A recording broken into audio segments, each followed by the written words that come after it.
traditional Tuscan crostinis. And also because it's summertime and the tomatoes are in season, so I thought that's a nice time to make this dish. So finely chop all of your tomatoes. Now this is no lie, I brought this olive oil from Italy. Paulo and I actually picked the olives. We have a friend that has a farm, so once a year we go and pick olives, and there you can have a choice. You can either be paid or you can just take your work in olive oil, and we like the fresh pressed olive oil. So we actually have done that for the past couple of years. So I thought with today being a special occasion. Is it pressed by feet or by... No, they actually have machines that, yeah, now. It was in the old days, well actually in the old days they used to use like stone mortars, like the big round heavy stone that would turn and press in the old days, yeah. Hey Paolo, l'olive ai vecchi tempi. Vino con I piedi, vero? Primo. Dicevo vino per schiacciare l'uva ai vecchi tempi. Paul is saying the wine with the feet in the old days. Of course, they're all into the regulations now, where there's a lot of things that they did in the old days that they're not allowed to do anymore. Okay, so I mean, we've actually put measurements in the book, but basically it's a matter of taste.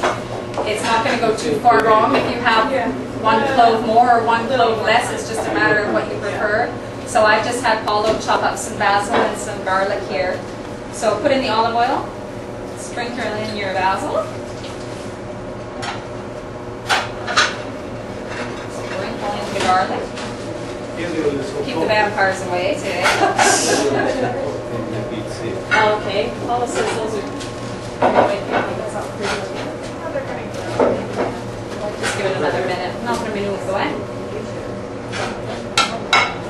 Okay, so you actually have a salt right in my... I'm gonna let him taste it just to make sure.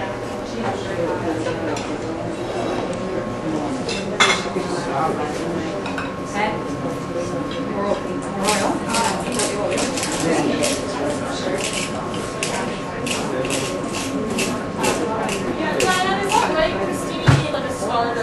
Yeah.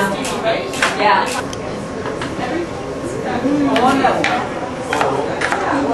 Is it good? That's a mother's biased opinion if I ever heard one. I should mention within the book, one of the things I like the most about it, under every recipe that we possibly could, we put variations in.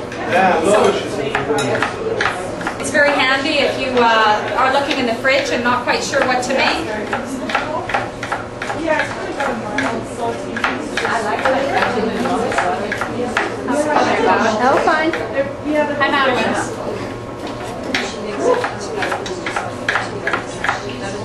Okay. Now, I haven't tried your gas range here yet. Siamo diversi. Okay, so pour in the cream. And at that point, we'll just let it simmer.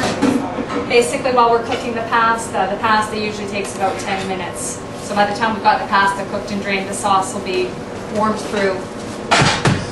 And salt and pepper to taste here, so I think I'll leave that up to Captain Paulo. Sì. Who is? Sì, qui un po'. In Mexico you don't put the whiskey in there. Sorry? Put the whiskey in? No whiskey.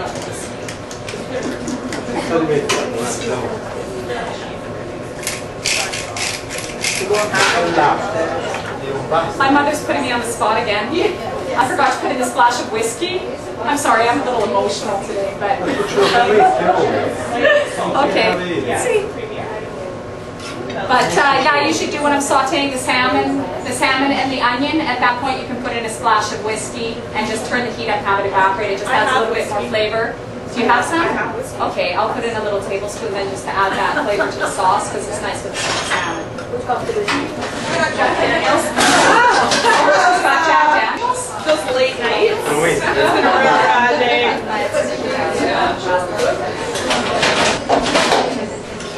So we'll just... So when you cook the fish at home, you just take it in oil,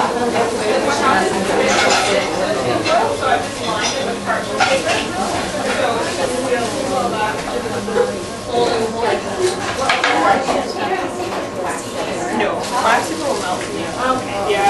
Martha, you can feel the difference. It's like a baking paper, so it's burn resistant. Yes, right. Same for the fish.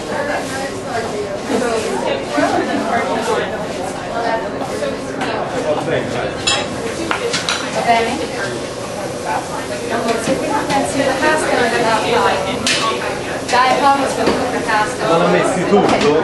Questo pezzetto lo sento Ce ne rimetti... Ce lo metti? Ce lo metti? Questa ricetta qui non me la puoi fare. And then you just wrap it up.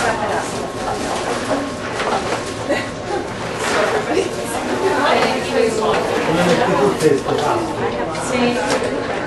700 sì. No. In Italy, they actually like to do like a whole fish, which means tail and head whole. So what we do is the tomato and the lemon actually are inserted in like a fan effect in the cavity of the fish, and you season inside the cavity and outside of the fish, and then wrap it in the parchment paper. Now what we've done, we thought it might be nice to try fillets for a change, also because of the cooking time. We thought it would be easier to fit it into our 2 hours, because these should be done, I think, probably between 20 and 30 minutes. So what I'm going to do with the fillets, I'm just going to open the fillet and put the tomato on the inside of the fillet, season, and then put the lemon on top. So basically halibut, cod, red snapper are all suitable fishes. The red snapper is really reasonable here in Canada, but you can actually get the whole fish too, like in the recipe. We have downstairs, if you are planning on doing any cooking this weekend, we have the whole rock cod right now. We're lucky enough to have a fish manager who believes in bringing in whole fish. So you can always ask for it as well. Or you can go fishing.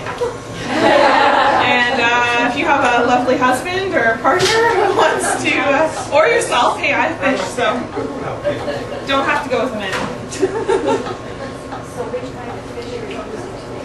The red snapper. Red snapper really holds up well. See. The flavor and strength. Oh, okay, good. Yeah, halibut would be good.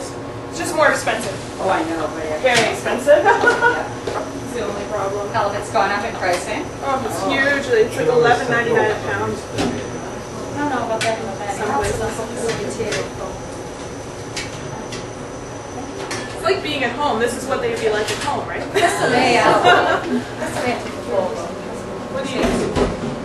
See, just making sure that one's on high.